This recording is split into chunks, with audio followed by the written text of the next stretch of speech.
Saatnya Alkitab bertanya balik kepada Al-Quran. Part 4. Apakah kedua kitab ini saling uji-menguji? Nah, untuk refresh ke part yang sebelumnya, di situ dikatakan Allah memerintahkan Muhammad untuk beriman kepada Alkitab dan Al-Quran, karena diturunkan oleh Allah yang sama. Dan janganlah kamu berdebat dengan ahli kitab, dan katakanlah, kami telah beriman kepada kitab-kitab yang diturunkan kepada kami dan yang diturunkan kepadamu. Allah kami dan Allahmu adalah satu. Surat 29 ayat 46. Nah, kalau perintah Allah sudah sebegitu konfirmatifnya, kenapa Muslim masih tetap bersikukuh menuduh Alkitab itu palsu?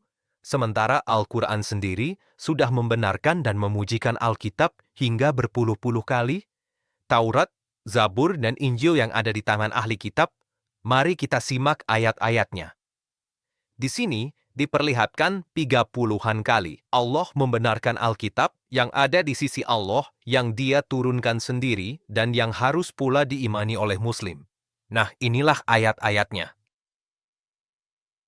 Daring questions. Apakah Allah menjadikan kedua kitabnya saling cross-checking satu terhadap lainnya? Kita tampilkan dua bagian daripada kitab tersebut untuk dikontraskan ayat-ayat yang saling kontradiktif. A. Al-Quran dijadikan batu ujian terhadap Alkitab.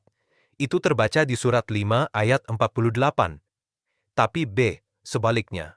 Alkitab juga dijadikan tempat bertanya terhadap Al-Quran. Itu terbaca di surat 21 ayat 7, 16 ayat 43, 10 ayat 94.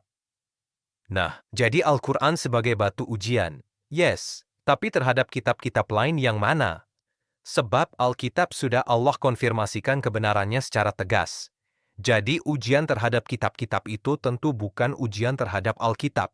Surat 5 ayat 48 mengatakan, dan kami telah turunkan kepadamu Al-Quran dengan membawa kebenaran. Membenarkan apa yang sebelumnya, yaitu kitab-kitab yang diturunkan sebelumnya, dan batu ujian terhadap kitab-kitab yang lain itu. Allah membenarkan Alkitab, bahkan merujukkannya sebagai tempat bertanya final. Nah, inilah yang menjadi agak membingungkan terhadap ayat sebelumnya. Karena ini membenarkan dengan kuat final terhadap Alkitab. Kami tidak mengutus rasul-rasul sebelum kamu Muhammad, melainkan orang-orang lelaki yang kami beri wahyu kepada mereka. Maka tanyakanlah olehmu kepada orang-orang yang berilmu, jika kamu tidak mengetahuinya. Surat 21 ayat 7, 16 ayat 43, juga surat 10 ayat 94 yang sangat terkenal.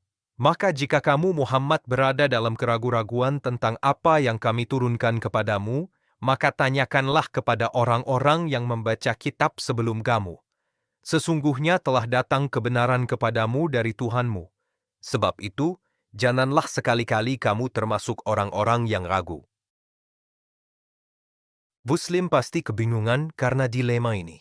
Saling uji cross-checking terhadap kitab-kitab hanya bisa dipahami utuh dari perspektif Alkitab, bukan perkiraan-perkiraan spekulatif. Lihat 3 akar masalah yang akan kita kupas. Akar masalah pertama, ini big question.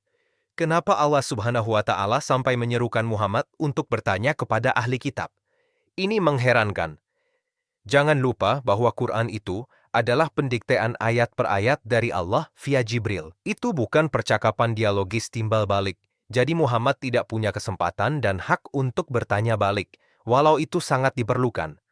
Nah, karena Allah Maha Tahu, sehingga ia menyerukan agar Muhammad untuk bertanya kepada ahli kitab yang berilmu, ketika ada keraguan atau ketidaktahuan Muhammad akan wahyu Allah.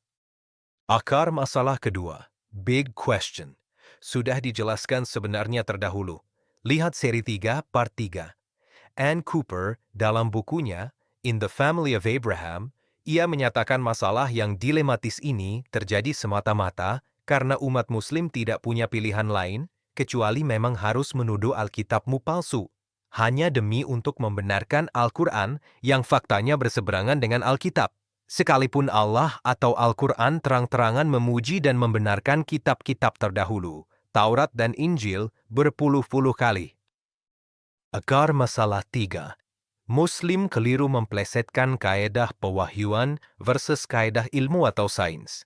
Untuk wahyu berlaku rumus, The Old Test, the New. The Old itu Alkitab, the New itu Al-Quran. Bukan seperti teori-teori ilmu atau sains. Firman Tuhan itu kekal. Sekali dia keluar, tak perlu dikoreksi-koreksi lagi. Udah mutlak benar. Ini kebalikan dari teori-teori sains dunia, di mana teori baru selalu mengkoreksi yang lama dari waktu ke waktu. Karena Alkitab diturunkan duluan sebelum Al-Quran, maka Alkitablah yang dijadikan tempat bertanya bagi Muhammad, menjadi rujukan jikalau ada keraguan terhadap ayat-ayat Al-Quran, atau demi menilai wahyu-wahyu dan nabi-nabi palsu. Ingat, uang lama dan baku yang akan mengetes uang baru, bukan sebaliknya. Nah, kita semua tahu bahwa hadis Nabi itu selalu berasaskan mata rantai dari hilir ke hulu, atau mudik, merujuk kepada sumber yang lebih tua, yaitu hak kesulungan dari sumber aslinya, Muhammad. Slide ini memperlihatkan perbedaan Tuhan Alkitab mewahyukan firman-Nya ke dalam Alkitab dengan Allah Al-Quran mewahyukan firman-Nya ke dalam Al-Quran. Sebelah kiri, Tuhan Alkitab berfirman dan berdialog langsung dengan setiap nabi-nabinya. Sebelah kanan, Al-Quran didiktekan lewat Jibril. Banyak sekali ayat-ayatnya, mulai dari Gua Hira hingga akhir hidup Muhammad. Tapi aneh, Allah Subhanahu wa Ta'ala berbicara langsung kepada setiap nabi-nabinya, tapi hanya sampai kepada Isa. Lalu, stop. Seterusnya, wahyu-wahyu di Arab turun kepada Muhammad hanya lewat Jibril.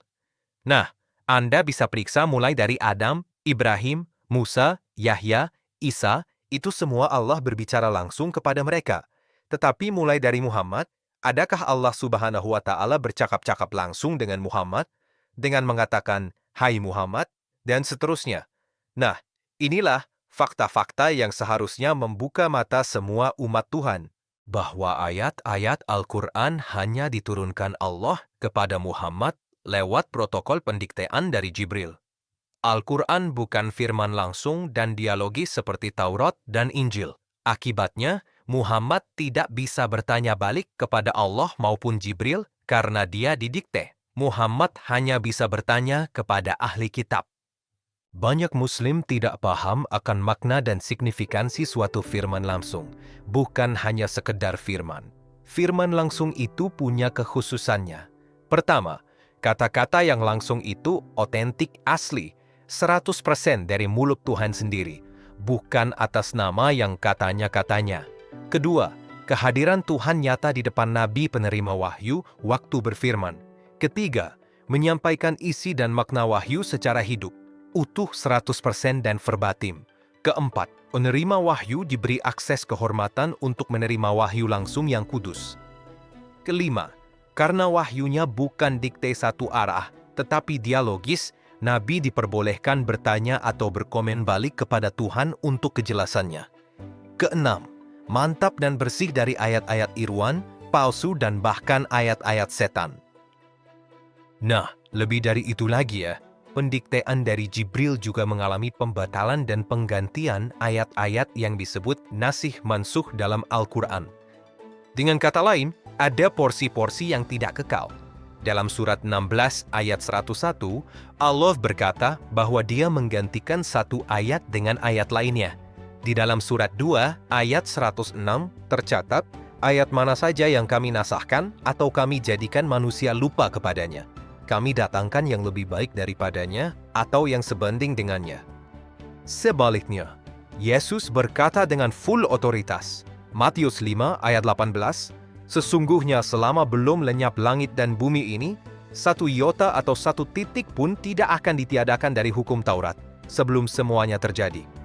Dilengkapi lagi di Matius 24 ayat 35, langit dan bumi akan berlalu, tetapi perkataanku, perkataan Yesus, tidak akan berlalu. Itulah wahyu langsung yang kekal, otentik, tidak berubah, terjaga selamanya. Amin.